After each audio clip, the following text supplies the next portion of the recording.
কৈলাসহরের প্রাণকেন্দ্রে গোবিন্দপুরে আইনজীবী দেবচন্দ তরফদারের বাড়িতে গভীর রাতে একদল দুষ্কৃতিকারীর প্রবেশের চেষ্টার অভিযোগকে ঘিরে চাঞ্চল্য ছড়িয়েছে। অভিযোগ 18 আগস্টের রাত প্রায় 2:32 নাগাদ 10 থেকে 13 জনের একটি দল তার বাড়িতে ঢোকার চেষ্টা করেন। বাড়িতে লাগানো সিসিটিভি ক্যামেরার ঘটনার বেশ কিছুটা অংশ ধরা পড়লেও ক্যামেরাটি ভেঙে খুলে নিয়ে যায় বলে অভিযোগ।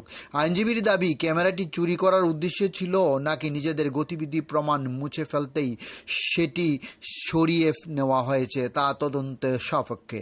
এর আগে 17 আগস্ট তার বাড়ির পেছনের একটি বেড়া ভাঙার ঘটনায় বেশ ঘটে বলে অভিযোগ। পাশাপাশি বাড়িটি কৈলাসহর রামকৃষ্ণ মহাবিদ্যালয় সংলগ্ন হওয়ায় কলেজ চত্বরের পর্যাপ্ত সিসিটিভি নজরদারি না থাকায় নিয়ে প্রশ্ন উঠছে স্থানীয়দের মধ্যে। ঘটনার পর পুলিশের ভূমিকা নিয়েও প্রশ্ন তুলছেন আইনজীবীর পরিবার। তাদের অভিযোগ, রাতে একাধিকবার থানায় ফোন করা হলেও দীর্ঘ সময় পুলিশ ঘটনাস্থলে পৌঁছেনি।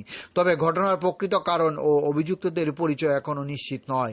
এদিকে 19 আগস্ট দুপুর 2টা নাগাদ আইনজীবীর পরিবারের পক্ষ থেকে কৈলাসহর থানায় লিখিত অভিযোগ দায়ের করা হয়েছে বলে থানা সূত্রে জানা গেছে। ডিউরি রিপোর্ট, খোয়াই টাইমস বাংলা। আমার নাম অ্যাডভোকেট দেবচন্দ তরফদার। আমার বাড়িতে 18 তারিখ রাত 2:32 10 থেকে 13 জন মানুষ, 13 জন দুষ্কৃতিকারী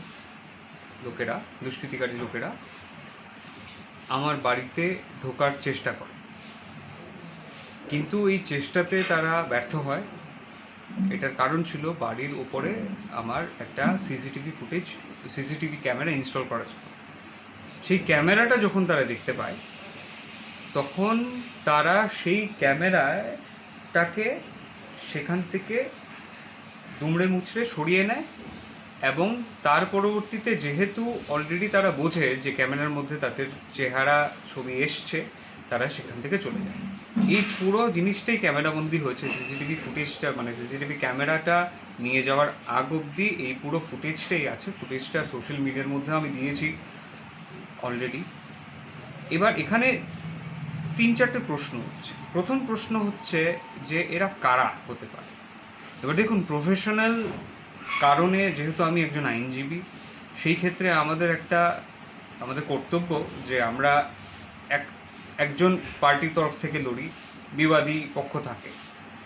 তো সেখানে এটাও হতে পারে কোনো মানুষ যিনি আমার উপর রাগান্বিত বা আমাদের উপর রাগান্বিত, তারা হতে পারেন, কিন্তু সেটা আমি বিশ্বাস করতে একটু রিফিউজ করছি।